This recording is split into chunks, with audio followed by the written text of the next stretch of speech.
ዓለም ተደናግጧል። ዶልፊን ቦምብ ታጥቆ ሲዋኝ አይታችሁም ሆነ ሰምታችሁ ታውቃላችሁ? አዎ በትክክል ሰምታችኋል።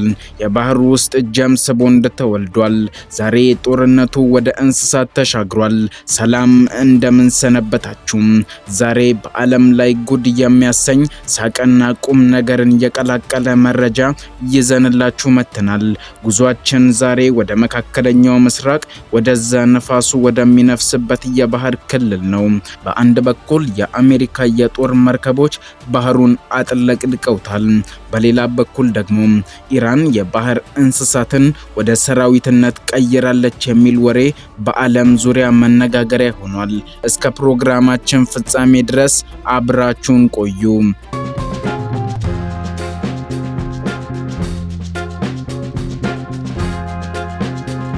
በቅድሚያም ታሪኩን ከትልቁ ዜና እንጀምር። የአሜሪካ ማዕከላዊ እዝ ወይም ሴንትኮም በቅርቡ ይፋ እንዳደረገው አሜሪካ ላይ የተጣለው የባህር ላይ እገዳ በጣም ጠንካራ ሆኗል። ለዚህ ማረጋገጫ የሚሆነው ባለፉት 20 ቀናት ውስጥ ብቻ 48 ግዙፍ የንግድ መርከቦች የሄዱበትን መንገድ ተመለሱ ተብለው መንገዳቸውን እንዲቀይሩ መደረጋቸው ነው። እስቲ ያስቡት፣ ካፒቴኑ በሰላም መርከቡን እየነዳ በረንዳይ ላይ ላርፍ ነው ሲል ድንገት ከፊቱ ዩኤስኤስ ኒው ኦርሲሊያንስ የተባለው ግዙፍ የአሜሪካ ጦር መርከብ ትደቀንበታለች። ይህቺ መርከብ ዝም ብላ የምትዋኝ አይደለችም። በአረብ ባህር ላይ እንደ ጉልበተኛ ወንድም ቆማ ወዴት ነው የምትሄዱት እያለች የምትጠይቅ አይነት ጠንከር ያለች ስልት ያላት መርከብ አይነት ነች።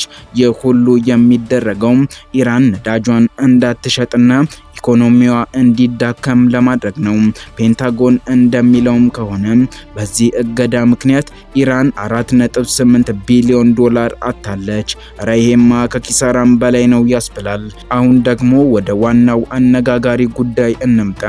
ሶሻል ሚዲያ ላይ አንድ ፎቶ ተሰራጭቶ ዓለምን እያነጋገረ ነው። ፎቶ ምን መሰላችሁ?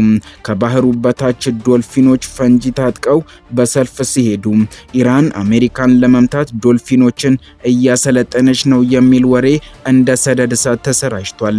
ወገኖቼ እስቲ ያስቡት፣ ዶልፊን መሳሪያ ታጥቆ ሲዋጋ የዘመኑ ጦርነት እንስሳቱንም አልማረም ማለት ነው። ምንም እንኳ የፎቶ ትክክለኛነት በይፋ ባይረጋገጥም ኢራን በቴክኖሎጂ አዳዲስ የጦርነት ስልቶች እየፈለገች እንደሆነ ብዙዎች ይገምታሉ። ምናልባት ነገ ከነጎዳ ተዋጊ አሳ ነባሪዎችን እንዳታይ ዓለም ስጋቷን እየገለጸች ይገኛል። አሁን እስቲ በመናባችን ወደ ሆርሙዝ ወሽመጥ እንጓዝ። አካባቢው በጣም ውብ ነው። የባህሩ ሰማያዊ ቀለም እና የወደቦቹ እንቅስቃሴ ለአይን ይማርካሉ። ነገር ግን አሁን ላይ ያ ድባብ ተቀይሯል። በአካባቢው ላይ ብትሆኑ ሰማዩ ላይ የአሜሪካ ሰው አልባ አውሮፕላኖች ሲበሩ፣ ባህሩ ላይ ደግሞ ግዙፍ የጦር መርከቦች የጦርነት ጥላ ሲጥሉ ታያላችሁ። መርከቦች ከአሜሪካ ጦር ጋር ላለመጋጨት ሲሉ ረጅም መንገድን ዞረው ለመሄድ ተገደዋል። ይህም ማለት ደግሞ ተጨማሪ ነዳጅ፣ ተጨማሪ ጊዜና ገንዘብ ይፈልጋል ማለት ነው። የአካባቢው ባህርና ንግድ በዚህ ውጥረት ውስጥ ሆኖ የነገን ተስፋ እየተጠባበቀ ይገኛል። በሌላ በኩል ደግሞ በትረ ስልጣኑን የያዙት ዶናልድ ትራምፕ ደግሞ ሌላ እንደ ቦምብ ከበድ ያለ ሀሳብ ጥለዋል።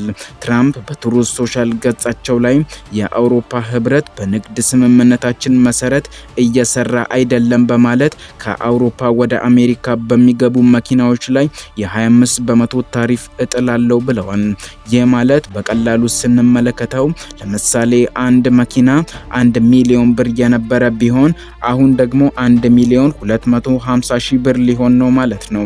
በሌላ በኩል ደግሞ በሊባኖስ እና በእስራኤል በኩል ያለው ግጭት ተባብሶ ሴቶችና ህፃናት ሳይቀሩ ህይወታቸውን እያጡ ነው የሚል አሳዛኝ ዜና እየተሰማ ነው።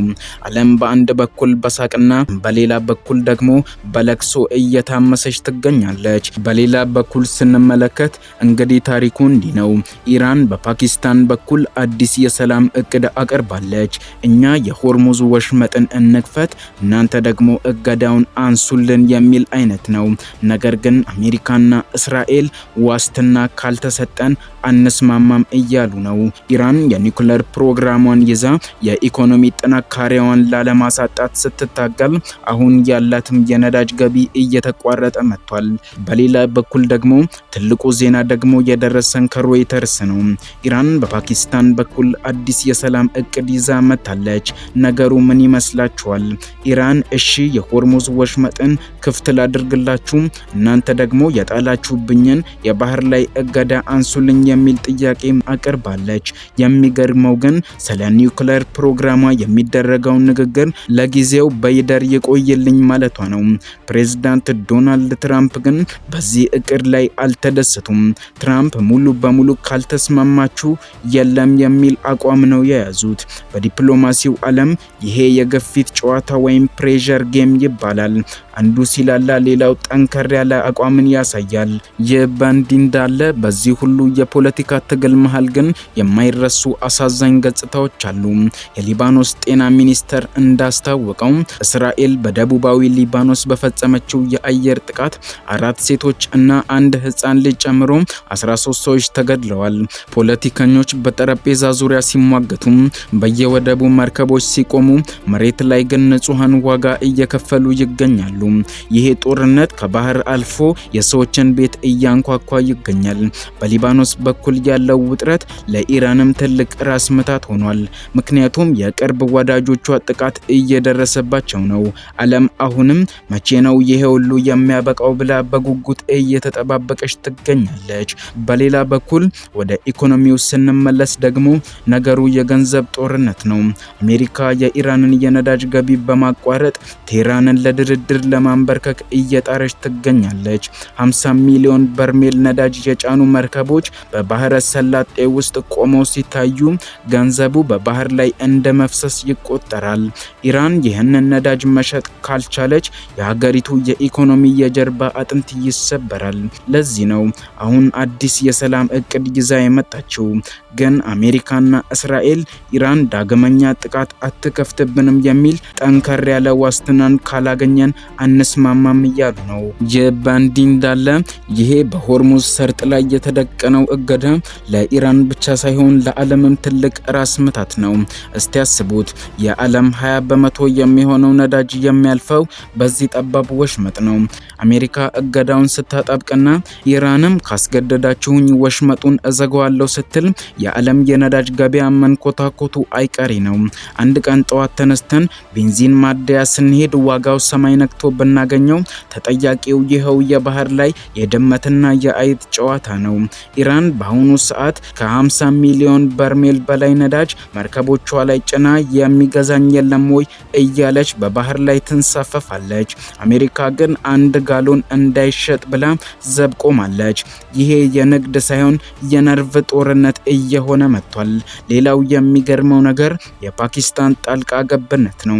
ፓኪስታን በዚህ መሃል እንደ ሽማግሌ ሆና ብቅ ብላለች። ኢራን ያቀረበችው የሰላም እቅድ እኛ ኒውክሌሩን በይደር እናቆየው፣ እናንተ ደግሞ መተንፈሻ ስጡን የሚል ነው። ነገር ግን አሜሪካና እስራኤል የፓኪስታንን ሽምግልና በጥርጣሬ ነው የሚመለከቱት። በቀኝ እጃችሁ ሰላም እያላችሁ በግራ እጃችሁ ዶልፊን ታሰለጥናላችሁ የሚል ክስ ነው የሚያቀርቡት። ፖለቲካ እንዲህ ነው፣ ከፊት ፈገግታ ከጀርባ ደግሞ ሌላ ስልት። ይህ በእንዲህ እንዳለ ወደ አውሮፓ ስንመለስ ደግሞ ነገሩ የባሰ ነው። ትራምፕ 25 በመቶ ታሪፍ እጥላለሁ ሲሉ አውሮፓውያኑ መኪና አምራቾች ደንግጠዋል። ጀርመኖች እየሰሩት BMW እና መርሴዲስ አሜሪካ ገብቶ እንዳይሸጥ እንቅፋት ሊሆንባቸው ነው። አውሮፓ በአንድ በኩል ከኢራን ጋር ያለውን ውጥረት ለማርገብ ትጥራለች።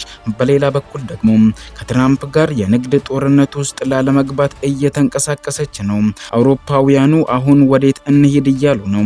ትራምፕ ደግሞ ለኔ መጀመሪያ አሜሪካ ናት ወይም አሜሪካ ፈርስት ብለው አቋማቸውን ጠበቅ አድርገዋል። የሁኔታ የዓለምን ኢኮኖሚ አንዱ ሲወድቅ ሌላኛውን እንዲገፋው እያደረገው ይገኛል። አሜሪካ USS ኒው ኦርሊያንስ ብቻ አይደለም ያሰማራችው። በባህር ውስጥ የማይታዩ ጎስት ሺፕ ወይም ሰው አልባ ሰርጓጅ መርከቦችንም እንደምትጠቀም ይነገራል። እነዚህ መርከቦች ያለ ሰው እርዳታ ለወራት በባህር ስር እየተንቀሳቀሱ ማንኛውንም የኢራን እንቅስቃሴ ይከተላሉ። በአንጻሩ ኢራን ደግሞ እኛም ጋር የሌለ የለም በሚል ስሜት ያንን አነጋጋሪ የዶልፊን ምስል በመልቀቅ የስነ ልቦና ጦርነት ወይም ሳይኮሎጂ ዋርፌስ እየሰራች ትገኛለች። መታችሁ ብትነኩን ባህሩም እንስሳቱም ጠላቶቻችሁ ይሆናሉ የሚል መልእክትን እያስተላለፈች ትገኛለች። ይህ በእንዲህ እንዳለ እዚህ ጋር ደግሞ እስራኤልን መዘንጋት የለብንም። እስራኤል ኢራን በኒውክሌር ፕሮግራሟ ላይ ዋስትና ካልሰጠችና የሆርሙዝ ወሽመጥ ላይ የምታደርገውን ዛቻ ካላቆመች እገዳው ብቻውን አይበቃም የሚል ጠንካራ አቋም አላት። በሊባኖስ በኩል የምታደርገው ጥቃትም በዚሁ ከኢራን ፍጥጫ ጋር በቀጥታ የተያያዘ ነው።